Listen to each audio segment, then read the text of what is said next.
Hello friends, super study ಜಿಕೆಗೆ ಸ್ವಾಗತ friends. ಇವತ್ತಿನ ಒಂದು ವಿಡಿಯೋದಲ್ಲಿ RRB NTPC ಮತ್ತು ಗ್ರೂಪ್ ಡಿ ಜಿಕೆ ಸಾಮಾನ್ಯ ಅಧ್ಯಯನ ಹಿಂದಿನ ವರ್ಷದ ಪ್ರಶ್ನೆ ಪತ್ರಿಕೆಗಳಿಂದ ತೆಗೆದ ಟಾಪ್ 10 ಮೋಸ್ಟ್ ಇಂಪಾರ್ಟೆಂಟ್ ಪ್ರಶ್ನೋತ್ತರಗಳ ಬಗ್ಗೆ ನಿಮಗೆ ತಿಳಿಸಿಕೊಡ್ತೇನೆ ಫ್ರೆಂಡ್ಸ್. ಇನ್ನೂ ಯಾರು ನಮ್ಮ ಪಾರ್ಟ್ 7 ವಿಡಿಯೋಗಳನ್ನು ನೋಡಿಲ್ಲವೋ ಈಗಲೇ ಹೋಗಿ ನೋಡಿ, ಲಿಂಕನ್ನು ಡಿಸ್ಕ್ರಿಪ್ಷನ್ ಬಾಕ್ಸ್ನಲ್ಲಿ ಪ್ರೊವೈಡ್ ಮಾಡಿರುತ್ತೇನೆ ಫ್ರೆಂಡ್ಸ್. ಇನ್ನೂ ಯಾರು ನಮ್ಮ ಸೂಪರ್ ಸ್ಟಡಿ ಜಿಕೆ ಟೆಲಿಗ್ರಾಮ್ ಗ್ರೂಪ್ಗೆ ಜಾಯ್ನ್ ಆಗಿಲ್ಲವೋ ಈಗಲೇ ಹೋಗಿ ಜಾಯ್ನ್ ಆಗಿ, ಲಿಂಕನ್ನು ಡಿಸ್ಕ್ರಿಪ್ಷನ್ ಬಾಕ್ಸ್ನಲ್ಲಿ ಪ್ರೊವೈಡ್ ಮಾಡಿರುತ್ತೇನೆ ಫ್ರೆಂಡ್ಸ್.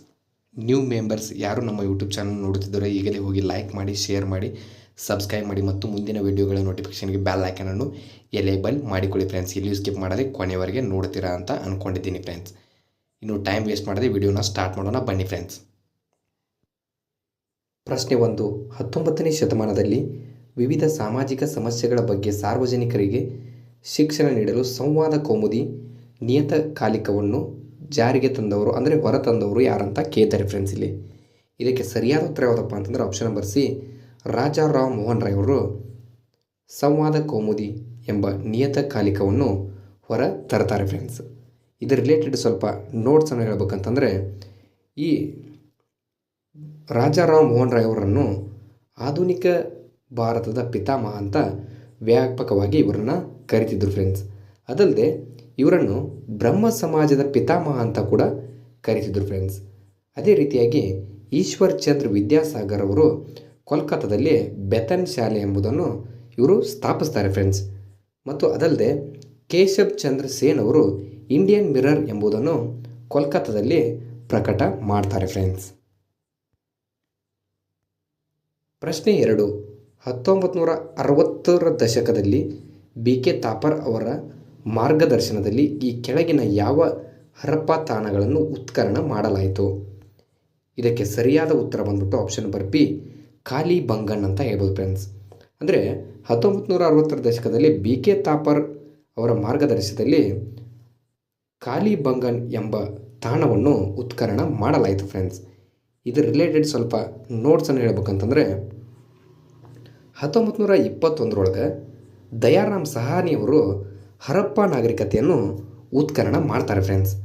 ಅದೇ ರೀತಿಯಾಗಿ 1922ರೊಳಗೆ RD ಬ್ಯಾನರ್ಜಿಯವರು ಕೂಡ ಮೊಹೆಂಜೊದಾರೊವನ್ನು ಉತ್ಖನನ ಮಾಡ್ತಾರೆ.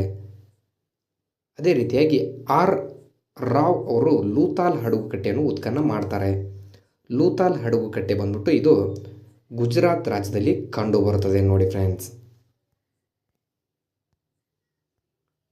ಪ್ರಶ್ನೆ 3. ಭಾರತ ಸಂವಿಧಾನದ ಈ ಕೆಳಗಿನ ಯಾವ ವಿಧಿಗಳು ಆರ್ಥಿಕ ತುರ್ತು ಪರಿಸ್ಥಿತಿಗಾಗಿ ಭಾರತದ ರಾಷ್ಟ್ರಪತಿಗಳಿಗೆ ಸಂಬಂಧಿಸಿದೆ? ಇದಕ್ಕೆ ಸರಿಯಾದ ಉತ್ತರ ಯಾವುದಪ್ಪ ಅಂತಂದರೆ ಆಪ್ಷನ್ ನಂಬರ್ ಡಿ, 360ನೇ ವಿಧಿ ಅಂತ ಹೇಳ್ಬೋದು ಫ್ರೆಂಡ್ಸ್. 360ನೇ ವಿಧಿ ಬಂದ್ಬಿಟ್ಟು ಆರ್ಥಿಕ ತುರ್ತು ಪರಿಸ್ಥಿತಿಗಾಗಿ ಭಾರತ ರಾಷ್ಟ್ರಪತಿಗಳಿಗೆ ಸಂಬಂಧಿಸಿದೆ ನೋಡಿ ಫ್ರೆಂಡ್ಸ್. ಇದರ ರಿಲೇಟೆಡ್ ಸ್ವಲ್ಪ ನೋಟ್ಸ್ ಹೇಳ್ಬೇಕಂತಂದರೆ, 44ನೇ ಸಾಂವಿಧಾನಿಕ ತಿದ್ದುಪಡಿ ಕಾಯ್ದೆ ಬಂದ್ಬಿಟ್ಟು ಇದು 1978ರಲ್ಲಿ ನಿಬಂಧನೆಯನ್ನು ಅಳಿಸ್ತದೆ ಫ್ರೆಂಡ್ಸ್. ಅದೇ ರೀತಿಯಾಗಿ ಇಲ್ಲಿಯವರೆಗೆ ಭಾರತದಲ್ಲಿ ಆರ್ಥಿಕ ತುರ್ತು ಪರಿಸ್ಥಿತಿಯನ್ನು ಎಂದಿಗೂ ಅನ್ವಯಿಸಲಾಗಿಲ್ಲ ಫ್ರೆಂಡ್ಸ್. ಅದೇ ರೀತಿಯಾಗಿ 360ನೇ ವಿಧಿಯು ಈ ಕೆಳಗಿನ ಆಧಾರದ ಮೇಲೆ ತುರ್ತು ಪರಿಸ್ಥಿತಿಯನ್ನು ಘೋಷಿಸಲು ಅಧ್ಯಕ್ಷರಿಗೆ ಅಧಿಕಾರ ನೀಡುತ್ತದೆ ಫ್ರೆಂಡ್ಸ್. ಅಂದರೆ 360ನೇ ವಿಧಿ ಬಂದ್ಬಿಟ್ಟು ಇದು ಆರ್ಥಿಕ ತುರ್ತು ಪರಿಸ್ಥಿತಿ ಅಂತ ಹೇಳ್ಬೋದು ಫ್ರೆಂಡ್ಸ್. ಇದನ್ನು ಅಧ್ಯಕ್ಷರಿಗೆ ಇದನ್ನು ಘೋಷಿಸಲು ಯಾರಿಗೆ ಕರೆಕ್ಟಾಗಿ ಅನುಮತಿ ಇರ್ತದೆ ಅಂದರೆ ಫ್ರೆಂಡ್ಸ್, ಅಧ್ಯಕ್ಷರಿಗೆ ಅಂದರೆ ರಾಷ್ಟ್ರಪತಿಗಳಿಗೆ ಇರುತ್ತದೆ ಫ್ರೆಂಡ್ಸ್. ಪ್ರಶ್ನೆ 4. 2024ರ ಮಹಿಳಾ ಪ್ರೀಮಿಯರ್ ಲೀಗ್ ಪ್ರಶಸ್ತಿಯನ್ನು ಯಾರು ಗೆದ್ದರು? ಇದಕ್ಕೆ ಸರಿಯಾದ ಉತ್ತರ ಬಂದ್ಬಿಟ್ಟು ಆಪ್ಷನ್ ನಂಬರ್ ಬಿ, ನಮ್ಮ ನಿಮ್ಮೆಲ್ಲ ರಾಯಲ್ ಚಾಲೆಂಜರ್ಸ್ ಬೆಂಗಳೂರು ತಂಡ ಅಂತ ಹೇಳ್ಬೋದು ಫ್ರೆಂಡ್ಸ್. ಅಂದರೆ ವುಮೆನ್ಸ್ ಫ್ರೆಂಡ್ಸ್. ವುಮೆನ್ಸ್ ಅಂದರೆ 2024ರ IPL ಪಂದ್ಯ ಅಂತ ಕೇಳಿದ್ದಾರೆ ಫ್ರೆಂಡ್ಸ್. ಇಲ್ಲಿ ಯಾರು ಗೆಲ್ತಾರಂತಂದರೆ ಆಪ್ಷನ್ ನಂಬರ್ ಬಿ, ಬೆಂಗಳೂರು ತಂಡ ಅಂತ ಹೇಳ್ಬೋದು friends. Royal challengers Bengaluru women ತಂಡ ಅಂದರೆ ಹೆಣ್ಣು ಮಕ್ಕಳ ತಂಡ. ಇದು ರಿಲೇಟೆಡ್ ಸ್ವಲ್ಪ ನೋಟ್ಸನ್ನು ಹೇಳ್ಬೇಕಂತಂದರೆ, ಫೈನಲ್ನಲ್ಲಿ ಡೆಲ್ಲಿ ಕ್ಯಾಪಿಟಲ್ಸ್ ತಂಡವನ್ನು 8 ವಿಕೆಟ್ಗಳಿಂದ ಭರ್ಜರಿ ಸೋಲಿಸುತ್ತದೆ ಫ್ರೆಂಡ್ಸ್. ನಮ್ಮ ನಿಮ್ಮ ಹೆಮ್ಮೆಯ ತಂಡ ರಾಯಲ್ ಚಾಲೆಂಜರ್ಸ್ ಬೆಂಗಳೂರು ವುಮೆನ್ಸ್ ತಂಡ. ಮತ್ತು ಈ 2024ರ ಮಹಿಳಾ ಲೀಗ್ ಪ್ರಶಸ್ತಿ ಇದನ್ನೇನು RCB ಪಡ್ಕೋತಿಲ್ಲ ಫ್ರೆಂಡ್ಸ್. ಈ ಪಂದ್ಯ ಬಂದ್ಬಿಟ್ಟು ಇದು ನವದೆಹಲಿಯ ಅರುಣ್ ಜೇಟ್ಲಿ ಕ್ರೀಡಾಂಗಣದಲ್ಲಿ ಫೈನಲ್ ಪಂದ್ಯ ನಡೆಯುತ್ತದೆ ಫ್ರೆಂಡ್ಸ್. ಅದೇ ರೀತಿಯಾಗಿ ರಾಯಲ್ ಚಾಲೆಂಜರ್ಸ್ ಬೆಂಗಳೂರು ತಂಡಕ್ಕೆ ಸ್ಮೃತಿ ಮಂದಣ್ಣ ಅವರು ನಾಯಕತ್ವ ಅಂದರೆ ಕ್ಯಾಪ್ಟನ್ಸಿ ಆಗಿರ್ತಾರೆ ಫ್ರೆಂಡ್ಸ್ ಸ್ಮೃತಿ ಮಂದಣ್ಣ. ಈ ಜಯವು ಮಹಿಳಾ ಪ್ರೀಮಿಯರ್ ಲೀಗ್ನಲ್ಲಿ ತಂಡದ ಮೊದಲ ಪ್ರಶಸ್ತಿಯನ್ನು ಗುರುತಿಸಿತು. ಅಂದರೆ ಇದೇ ಮೊದಲ ಬಾರಿಗೆ ಫ್ರೆಂಡ್ಸ್ 2002 ನಡೆದಿದೆ ಫ್ರೆಂಡ್ಸ್. ಇದು 2024 ಮಾತ್ರ ಮಹಿಳಾ ಪ್ರೀಮಿಯರ್ ಲೀಗ್ನಲ್ಲಿ ರಾಯಲ್ ಚಾಲೆಂಜರ್ಸ್ ಬೆಂಗಳೂರು ವುಮೆನ್ಸ್ ತಂಡ ಗೆಲ್ಲುತ್ತದೆ ಫ್ರೆಂಡ್ಸ್. ಪ್ರಶ್ನೆ 5. ಸಂವಿಧಾನದ 44ನೇ ವಿಧಿಯು ಯಾವುದಕ್ಕೆ ಸಂಬಂಧಿಸಿದೆ? ಇದಕ್ಕೆ ಸರಿಯಾದ ಉತ್ತರ ಬಂದ್ಬಿಟ್ಟು ಆಪ್ಷನ್ ನಂಬರ್ ಸಿ, ಏಕರೂಪ ನಾಗರಿಕ ಸಂಹಿತೆ. ಅಂದರೆ 44ನೇ ವಿಧಿ ಯಾವುದಕ್ಕೆ ಸಂಬಂಧಿಸಿದೆ ಅಂತ ಇಲ್ಲಿ ಕೇಳಿದರೆ ಫ್ರೆಂಡ್ಸ್. ಯಾವುದಕ್ಕೆ ಸಂಬಂಧಿಸಿದೆ ಅಂದರೆ ಆಪ್ಷನ್ ನಂಬರ್ ಸಿ, ಏಕರೂಪ ನಾಗರಿಕ ಸಂಹಿತೆ ಅಂತ ಹೇಳ್ಬೋದು ಫ್ರೆಂಡ್ಸ್. ಇದು ರಿಲೇಟೆಡ್ ಸ್ವಲ್ಪ ನೋಟ್ಸ್ ಹೇಳ್ಬೇಕಂತಂದರೆ, ಕಾರ್ಮಿಕರ ಜೀವನ ವೇತನವನ್ನು ಭಾರತೀಯ ಸಂವಿಧಾನದ 43ನೇ ವಿಧಿಗೆ ಸಂಬಂಧಿಸಿದೆ ಫ್ರೆಂಡ್ಸ್. ಅದೇ ರೀತಿಯಾಗಿ 17ನೇ ವಿಧಿ ಯಾವುದಕ್ಕೆ ಸಂಬಂಧಿಸಿದೆ ಅಂತಂದರೆ ಅಸ್ಪೃಶ್ಯತೆ ನಿವಾರಣೆಗೆ 17ನೇ ವಿಧಿ ಸಂಬಂಧಿಸಿದೆ ಫ್ರೆಂಡ್ಸ್. ಅದೇ ರೀತಿಯಾಗಿ ಸಮಾಜವಾದಿ ಮತ್ತು ಜಾತ್ಯತೀತ ಅಂದರೆ ಸಾಮಾಜಿಕ ಮತ್ತು ಜಾತ್ಯತೀತ ಇದು 42ನೇ ವಿಧಿಗೆ ಸಂಬಂಧಿಸಿದೆ. ಅದಲ್ಲದೆ 44ನೇ ವಿಧಿಯು ರಾಜ್ಯ ನೀತಿಯ ನಿರ್ದೇಶನ ತತ್ವಗಳ ಅಡಿಯಲ್ಲಿ ಕಂಡುಬರ್ತದೆ ಅಂತ ಹೇಳ್ಬೋದು ಫ್ರೆಂಡ್ಸ್. ಪ್ರಶ್ನೆ 6. ಸೈಮನ್ ಆಯೋಗ ಭಾರತಕ್ಕೆ ಬಂದ ವರ್ಷ ಯಾವುದು? ಇದಕ್ಕೆ ಸರಿಯಾದ ಉತ್ತರ ಬಂದ್ಬಿಟ್ಟು ಆಪ್ಷನ್ ನಂಬರ್ ಬಿ, 1928 ಅಂತ ಹೇಳ್ಬೋದು ಫ್ರೆಂಡ್ಸ್. 1928ರಲ್ಲಿ ಸೈಮನ್ ಆಯೋಗ ಬಂದ್ಬಿಟ್ಟು ಇದು ಭಾರತಕ್ಕೆ ಎಂಟ್ರಿ ಕೊಡ್ತದೆ ಫ್ರೆಂಡ್ಸ್. ಇದು ಸೈಮನ್ ಆಯೋಗ.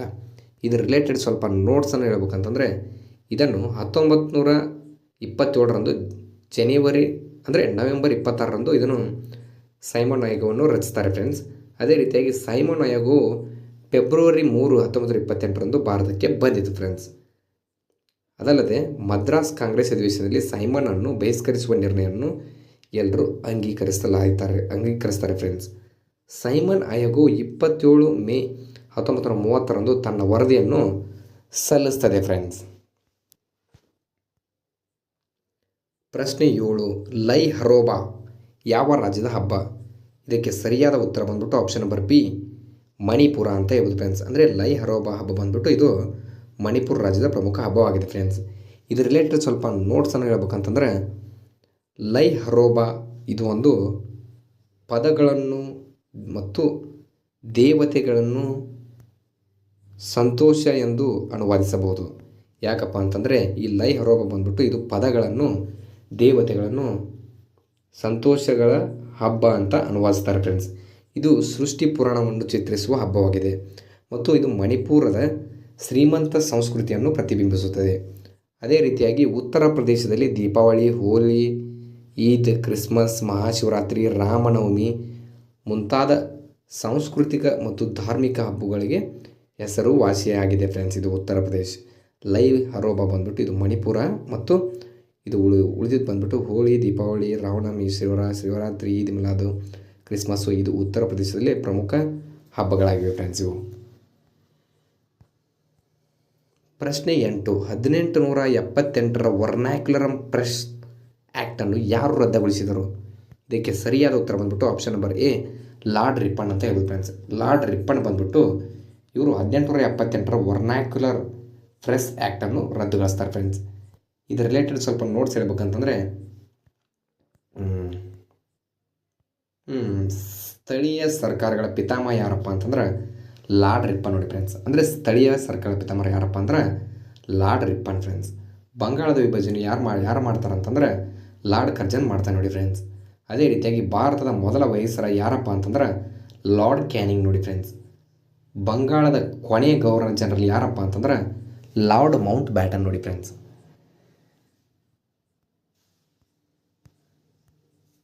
ಪ್ರಶ್ನೆ 9. ತಬಲಾ ವಾದಕ ಜಾಕೀರ್ ಹುಸೇನ್ ಈ ಕೆಳಗಿನ ಯಾವ ಸಂಗೀತದ ಘರಾಣಕ್ಕೆ ಸೇರಿದವರು? ಇದಕ್ಕೆ ಸರಿಯಾದ ಉತ್ತರ ಬಂದ್ಬಿಟ್ಟು ಆಪ್ಷನ್ ನಂಬರ್ ಸಿ, ಪಂಜಾಬ್ ಅಂತ ಹೇಳ್ಬೋದು ಫ್ರೆಂಡ್ಸ್. ಪಂಜಾಬ್ ರಾಜ್ಯಕ್ಕೆ ಬಂದ್ಬಿಟ್ಟು ಇವರು ಜಾಕೀರ್ ಹುಸೇನ್ ಅಂದರೆ ತಬಲಾ ವಾದಕರು ಇವರು ಪಂಜಾಬ್ ಘರಾಣಕ್ಕೆ ಸೇರಿದವರು ಆಗಿರ್ತಾರೆ ಫ್ರೆಂಡ್ಸ್. ಇದರ ರಿಲೇಟೆಡ್ ಸ್ವಲ್ಪ ನೋಟ್ಸ್ ಹೇಳ್ಬೇಕಂತಂದರೆ, ಲಕ್ನೋ ಘರಾಣವು ಭಾರತದಲ್ಲಿನ ಶಾಸ್ತ್ರೀಯ ಸಂಗೀತದ ಬೆಳವಣಿಗೆಯ ಮೇಲೆ ಪ್ರಭಾವ ಬೀರಿದೆ ಅಂತ ಹೇಳ್ಬೋದು. ಅದೇ ರೀತಿಯಾಗಿ ಪಂಜಾಬ್ ಘರಾಣ ಬಂದ್ಬಿಟ್ಟು ಇದು ಉತ್ತರ ಭಾರತದ ಶಾಸ್ತ್ರೀಯ ಸಂಗೀತದ ಪ್ರಮುಖ ಶಾಲೆ ಅಂತಲೇ ಕರಿಬೋದು ಫ್ರೆಂಡ್ಸ್. ಇದನ್ನು ಜಾಕೀರ್ ಹುಸೇನ್ ಪಂಜಾಬ್ ಘರಾಣದ ವಿಶ್ವ ಪ್ರಸಿದ್ಧ ತಬಲಾ ವಾದಕ ಮತ್ತು ತಾಳವಾದ್ಯ ವಾದಕ ಅಂತ ಹೇಳ್ಬೋದು ಫ್ರೆಂಡ್ಸ್. ಈ ಜಾಕೀರ್ ಹುಸೇನ್ ಬಂದ್ಬಿಟ್ಟು ಇವರು ಮಾರ್ಚ್ 9, 1951 ಭಾರತದ ಮುಂಬೈನಲ್ಲಿ ಜನಿಸ್ತಾನೆ.